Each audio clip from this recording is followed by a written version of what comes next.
نصلي ونسلم على رسوله الكريم أما بعد فأعوذ بالله من الشيطان الرجيم بسم الله الرحمن الرحيم ولا تقولوا لمن يقتل في سبيل الله أموات بل أحياء ولكن لا تشعرون صدق الله العظيم. سب سے پہلے تو اللہ پاک کا کروڑہ شکر و احسان ہے کہ اس نے اس جنت نما وادی جنت اس جبل احد کی گود میں ہمیں بلایا، جہاں اس کے محبوب چچا حضور سید الشہداء امیر العمرا امیر مدینہ ام پاک مصطفیٰ صلی اللہ علیہ وسلم حضرت سرکار ابو العمارہ الحمزہ رضی اللہ تعالیٰ عنہ وعنی کا مزار پر انوار ہے.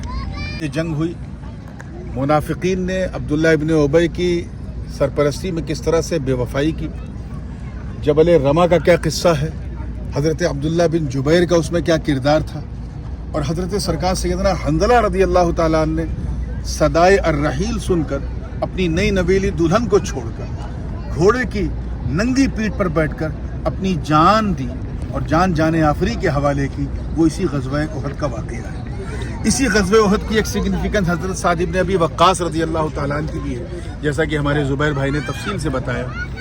تو واقعہ یہ تھا کہ کفار کے نشانے پہ حضور علیہ الصلوۃ والسلام تھے. سعد بن ابی وقاص آگے چل رہے تھے، حضور علیہ السلام پیچھے تھے، اور پیچھے سے وہ تیر دے رہے تھے اور جناب سعد جو ہے وہ آگے سے تیر چلا رہے تھے. سبحان اللہ. اس میں نسائی شریف کی اور ابو داؤد شریف کی حدیث مزید اس میں تقویت یہ دیتی ہے کہ حضرت سعد کا ایک کردار اور بھی تھا اس میں، کہ وہ کبھی دائیں کبھی بائیں کبھی پیچھے کبھی آگے جا رہے تھے. اس منظر کو دیکھتے ہوئے جناب سیدنا صدیق اکبر رضی اللہ تعالیٰ نے فرمایا کہ اے سعد، دائیں بائیں جانا تو سمجھ میں آتا ہے، لیکن تو جناب رسالت مآب صلی اللہ علیہ وسلم کے آگے آ جا رہا ہے.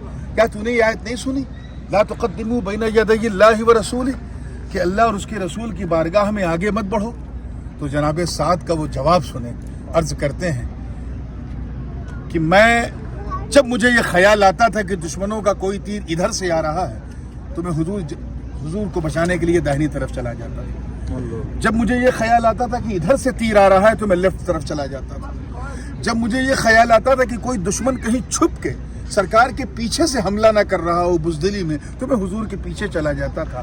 اور جب مجھے یہ احساس ہوتا تھا کہ کہیں کوئی ناقبت انجیش سرکار کے سامنے سے حملہ آور نہ ہو جائے تو میں آگے آ جاتا تھا.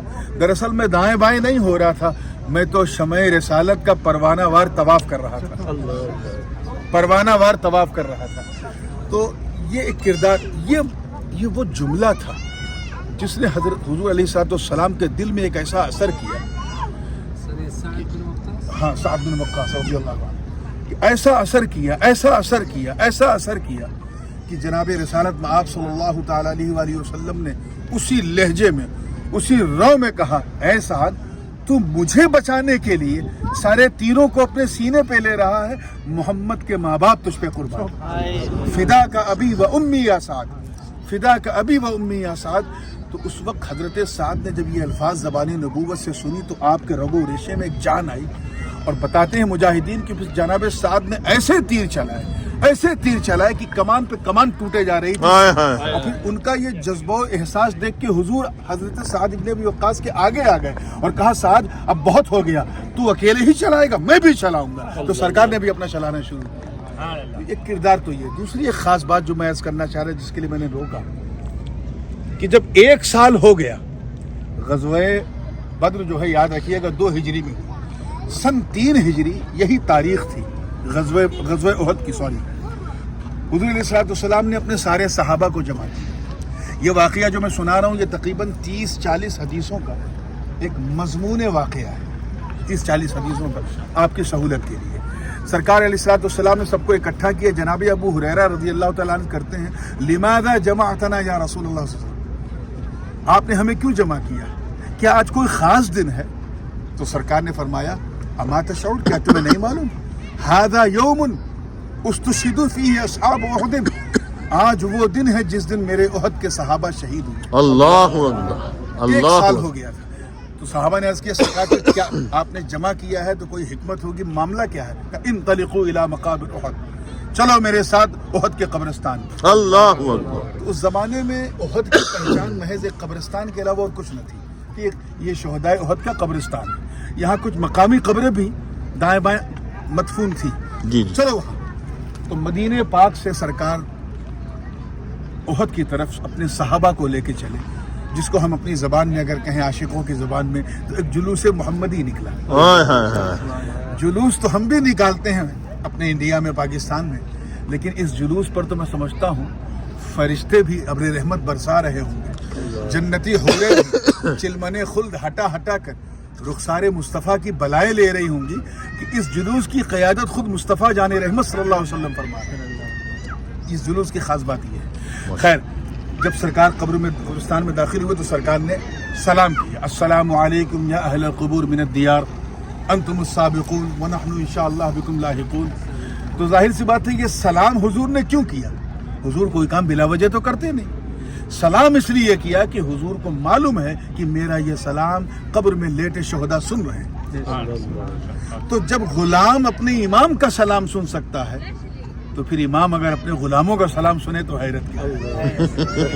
یہ بات ان کو سمجھ میں نہیں آتی۔ خیر، اللہ اس کے بعد تعالی پھر صلی اللہ سرکار، اب وہ کہتے ہیں نا، ہمارے یہاں کہاوت مشہور ہے زبیر بھائی، وہ گھٹنا پیٹ کی طرف مڑتا ہے، خون خون کی طرف کو پہچانتا ہے۔ بے شک بے شک، سرکار دو عالم وسلم کے ساتھ بھی یہی قصہ ہوا کہ جب داخل ہوئے قبرستان احد میں تو راوی بیان کرتے ہیں کہ انہو مال الی قبر عمی، سب سے پہلے حضور اپنے چچا جان کی قبر کی طرف مائل ہوئے، ہائے ہائے ہائے، اور وہاں پر جو ہے وَكَانَ يَتْحَرَّكْ لِسَانَهُ، سرکار کی زبان حرکت کر رہی تھی۔ اب ظاہر سی بات ہے کہ اگر حرکت کر رہی تو حضور کچھ پڑھ رہے ہیں، اور قرآن سے بہتر کیا ہوگا؟ تو غالب گمان یہ ہے کہ سرکار قرآن پڑھ رہے ہیں۔ بے شک، اس کے بعد سرکار دو عالم وسلم نے دعا کے لیے ہاتھ اٹھایا، وَأَنَّهُ دَعَا لِجَمِيعِ الشُّهَدَاء، کہ سرکار نے دعا کی۔ اب سرکار دعا فرما رہے ہیں، سرکار دعا فرما رہے ہیں، اور آپ دیکھیں کہ ابو اللہ بارک حضرت ابو بکر و عمر رضی اللہ تعالیٰ عنہما آمین کہہ رہے ہیں، یعنی وہ صحابہ جن کی ایک آمین باب اجابت کو ہلا دے، وہ سرکار مدینہ کی دعا پر آمین کہہ رہے ہیں۔ اس کے بعد سرکار نے جو خاص بات جو مجھے عرض کرنی تھی، ایک ممبر لگوایا۔ کیا لگوایا؟ ممبر۔ آپ یاد رکھیں اس وقت یہاں کوئی مسجد وغیرہ نہیں تھی، ہاں دو چار حصے ایسے تھے جہاں سرکار نے نمازیں ادا کی تھی، جیسے مسجد فتح ہے، یا پھر آپ کے وہ جب آپ کو غار میں لے جایا گیا وہاں آپ نے نماز ادا کی، اور آس پاس کچھ علاقے ہیں جہاں آپ نے نماز ادا کی، مگر مستقل کوئی مسجد یہاں نہیں تھی۔ اور ممبر مسجد میں ہوتا ہے تو پھر احد میں ممبر آیا کہاں سے؟ اس کا مطلب یہ ہے کہ سرکار دو عالم صلی اللہ علیہ وسلم نے مدینہ پاک سے ممبر لے جانے کا اہتمام کروایا۔ میاں اسی اہتمام کو عرس کہتے ہیں، کیا بات، عرس کو نئی چیز نہیں ہے، صحیح، اسی اہتمام کو عرس کہتے ہیں۔ بھائی عرس میں ہم کیا کرتے ہیں؟ زیارت کرتے ہیں جو حضور نے کیا، قرآن پڑھتے ہیں جو حضور نے کیا، ممبر لگاتے ہیں جو حضور نے کیا، خطبہ دیتے ہیں جو حضور نے کیا، تو وہی تو کرتے ہیں جو حضور نے کیا۔ تو رسمیں بدل سکتی ہیں، سنت نہیں بدلتی۔ تو یہ ہے وہ وادی جہاں حضور علیہ السلام نے خطبہ دیا تھا، اور اس خطبے میں ایک تاریخی جملہ میں سنا دوں، اسی میں بات ختم کرتا ہوں۔ سرکار نے فرمایا کہ آج میرے چچا کی کہ یوم شہادت کو 1 سال گزر گیا ہے، اس لیے اے میرے صحابہ، میں تو ایک راز کا ایک پردہ ہٹانا چاہتا ہوں، اور وہ پردہ یہ ہے کہ اوتیت بمفاتیح خزائن الارض، اللہ نے مجھے تمام زمینوں کے تمام خزانوں کی تمام چابیاں دے دی۔ یعنی اب جس کو بارگاہ کبریا سے حاصل کرنا ہے وہ بارگاہ مصطفیٰ میں حاصل ہے۔ یہ بات جو ہے سرکار دو عالم صلی اللہ علیہ وسلم نے اسی احد کے میدان میں یہیں کی۔ غالب گمان یہ کہتا ہے، قبلہ رو کیونکہ تھا تو ظاہر سی بات ہے کہ جہاں آج یہ مسجد حمزہ، ادھر اگر آپ کیمرہ لے جائیں، ادھر یہ مسجد حمزہ بنی ہے، غالب گمان کہتا ہے قبلہ رو کے نقطۂ نظر سے، کیونکہ حضور خطاب فرما رہے تھے تو قبرستان ان کے سامنے تھا، اور انگلی کے اشارے سے کہہ رہے تھے ہذا عمی، تو اس سے یہ پتہ چلتا ہے کہ یہ جہاں مسجد بنی ہے یہی وہ مقام تھا جہاں حضور نے خطبہ دیا تھا۔ بیش بیش بیش، سلام، بہت یہ بات عرض کرنی تھی۔ اللہ بہت تعالیٰ آپ کو بہت بہت خوب، ماشاءاللہ، دلیل زبردست دی آپ نے، ماشاءاللہ۔ اور یہ سب بخاری و مسلم کی دلیل ہے، الگ شان مصطفیٰ کے موقع میں بیان کیا تھا میں نے میں زبیر بھائی مورشس تھا، فائنل ہم ساتھ میں تھے نا، آپ کے پیچھے بیٹھے تھے نا۔